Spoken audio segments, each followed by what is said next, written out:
her yana nur saçan bir kürsüydüm.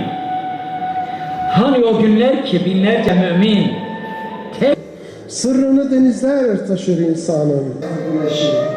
İçinde bir sevgi var takdirlerinin. Hayalim her yerde kavrar gölgeni. Aşka ve tabiata ulaştır bizi. Gel şarken elde. Vurulmuş bir geyiktir sensiz. ızdırap var olmuş şarkımız oldu. Esef etme yasın. Göçebe ömrümü bağla. Onu sahneye davet ediyorum. Buyurunuz efendim. Adresi kalbimde saklı. Onun can görünür. Kuşlarımıza, tüm STK'larımıza son...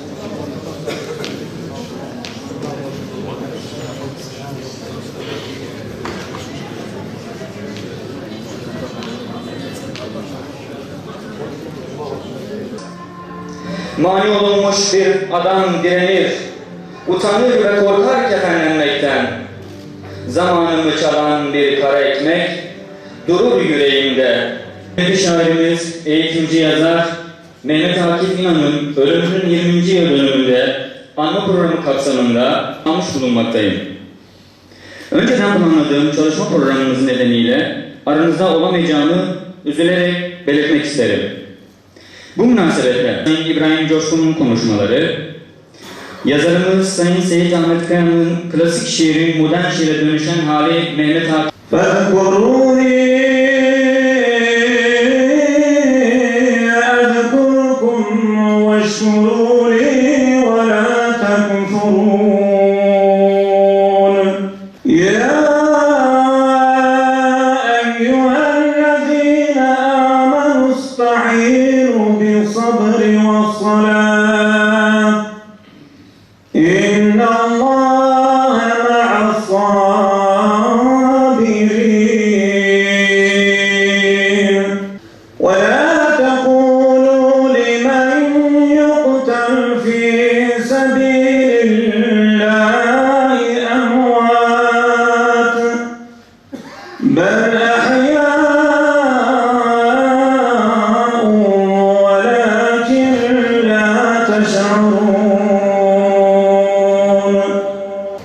Türkiye Yazarlar Birliği Şanlıurfa Şubesi, Şanlıurfa Büyükşehir Belediyesi ve Memur Sen İl Temsilciliği İşbirliği ile hazırladığımız Mehmet Akif İnan ve Şiirleri programına hepiniz hoş geldiniz. Değerli misafirler, Türkiye Yazarlar Birliği 40 yıllık bir geçmişe sahip, kamu yararına çalışan statüsünde bir dernektir. Şanlıurfa Şubemiz ise yaklaşık 20 yıldır ilimizde faaliyet göstermektedir. Derneğimiz ilim, irfan, edebiyat ve sanat faaliyetlerinin merkezde olduğu bir fikir mahfilidir. Kıymetli misafirler, malum olduğu üzere Urfa'mız şairlerin, yazarların, ediplerin mümbit olduğu bir şehirdir. Türkiye Yazarlar Birliği olarak temel bir gayemiz de ilimizde yetişen şair ve yazarlarımıza sahip çıkmak, onları anmak, anlamak ve yeni nesillerle tanışmasını sağlamaktır. Fikir insanlarını bu bağlamda Türkiye Yazarlar Birliği şubemizde her cuma akşamı bu misyonla fikir insanlarını üyelerimizle buluşturmaya devam ediyoruz. Diğer yandan ise vefat etmiş şair ve yazarlarımıza anma programları tertip ediyoruz. Bu akşamki programımız da işte bu gayenin bir meyvesidir. Hemşerimiz, şair ve yazar, aynı zamanda fikir ve aksiyon adamı Mehmet Akif İnan'ı rahmetle anmak için burada toplanmış bulunuyoruz. Ortaya koyduğu emek ve eserlerle şiirler, fikirler neşreden merhum Mehmet Akif İnan, kuruculuğunu yaptığı sendika vasıtasıyla da gördüğü şehirlere eliyle, diliyle müdahale eden bir hayatı yaşamıştır. 7 güzel insan arasında kabul eden merhuma Allah'tan rahmet ve mağfiretler diliyorum. Şair, yazar, 7 güzel adamdan biri yaşadığı dönemde çevresindeki insanların dostu, arkadaşı, ağabeyi veya öğretmeni asla vazgeçemeyerek bir ömür mücadelesinin verdiği idealleri, bilgisi, kültürü, hatipliği, heyecanı, öfkesi, örgütçülüğü, eylemciliğiyle tam bir dava adamı olan, sendikacılığa yeni bir soluk getiren kurucu genel başkanımız, hemşehrimiz Mehmet Akif İnan'ı vefatının 20. yılında rahmet, hürmet ve özlemle anıyoruz. Akif İnan, yazarlığı, hatipliği, öğretmenliği, köklü tarihi, fikri, sanatsal kavrayışı, yabancılaşmayla ve vesayet düzeniyle hesaplaşması, eylemci yönü, son olarak da bütün bunları meclis ettiği sendikal faaliyetiyle sorumlu sahici bir münevverdir. Bir şairi çağdaşları arasında çağıran şey nedir? Büyük şiir nedir ve nasıl oluşur? Sanırım bu sorunun cevabına birçok seferden bakma imkanı olabilir. Ama esas itibariyle büyük şair, herkesin gittiği yoldan gidenlerin tersine şiire yenilik getirme çabasında olmakla oluşabilir. Ancak bu zihniyette olanlar büyük şair olabilirler diye düşünüyorum. Zira bugüne kadar öne çıkan büyük şairlerin de bu yoldan giderek edebiyat çevrelerinde, edebiyat tarihinde kendilerine haklı bir yer edindiklerini görüyoruz. Dedim, varamadım. Bir kararda duramadım. Ben kendini aramadım. Yazık bana, vahlar bana. Devleşen içimin tedirginliği beslenir kudret sancılarında. Bir kara duvardır gök çadırları. Baharlar zulmetle kol kola gelir. Bu yılan caddeler zehirli vitrin, dolaşır kanında bir ifrit gibi. Nefsinin sırçası dolanır elde. Ne kırarım onu, ne de kururum. Köprüsü atılan ninnilerimle yıkıntılardayım, tuzaklardayım. Hangi rüyalardır sığınağımız?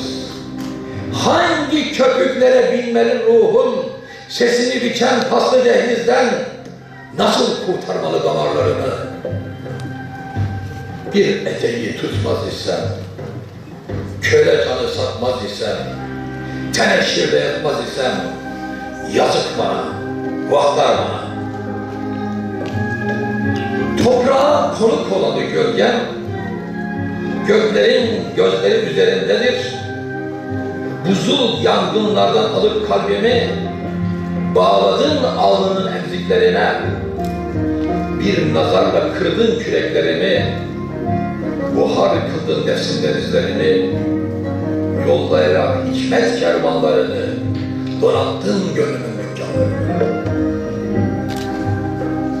Aşıladın Cibril emanetinden bu hantal aklımın kanatlarına, sesindir büyüten gözyaşlarından umudun bembeyaz türkülerini. Sohbetin bir rahmet bulutu gibi iner hasretimin tarlalarına. Kazıdın putların sikkelerini, şimdi her yan celal levhalarıdır. Sesinin yankısı dinmez içimden, eş olmuş kalbimin atışlarına. Arkanda yürüdüm, gözlerim yerde, sonsuz bir telaşla, titrek ve ürkek, nispet kokun gezer yer tahtında, zemzemle yıkanmış şehirlerdeyim. Unuttum bir cümle anılarının, o ensiz, o sensiz oluşan bölümlerini. Her avuç su senin çağlayanından ve her lokma senle bereketlenir. Gruplar ki mercan tarlalarındır. Kuşların uçuşu adımlarındır. İniler yağmurun darbelerinden, tedirgin uykumun çelik telleri. Yücelerden, yücelerden, gündüzlerden, gecelerden, sessiz dilsiz hecelerden, sütler sağar gönlümüze, kelam yağar gönlümüze, ışık ağar gönlümüze. Dağılan eczamı toplayan cihaz, ruhumun gövdemi çağıran sesi, saldım külhanlara bütün bilgimi, yüksek fırınlarda yanar geçmişim. Eğittim dünyayı, zamanın sözü, bir köpek derisi giysilerimi, sıyrıldım tüm yalan kumaşlarından, atarak canımı gölgelerine. Bulutların nabzı kalbimdir şimdi. Yıldızlar konuğu mekanlarının, gözlerim ne kadar yakın ve kesin, indirdi fitnenin şimşeklerini. Kanların yıkılan mazgallarını bir ibret kentine döndürdü cezben. Açarak bir çiçek denizi gibi can üfledi çorak alanlarına. Gök ne tek ve tenha bir ömür olmuş. Duymazsam içimde ayaksın seni. Hiç cevap yoktur bugün boynum ve gözyaşından başka sorularına. Ölümden ben korkar isem, gönülleri yıkar isem, ben bu yoldan çıkar isem, yazın bana, baklar bana. Bitirip şu kara kuru ekmeği, göç etsem diyorum yar ellerine. Ellerine sarır kalbimin içini, o ayla boyanmış nar ellerine. Bahar ellerine giydir düşleri, göksel şarkıları sar ellerine. O kar ellerine, yar ellerine. Deme, sabah akşam var ellerine.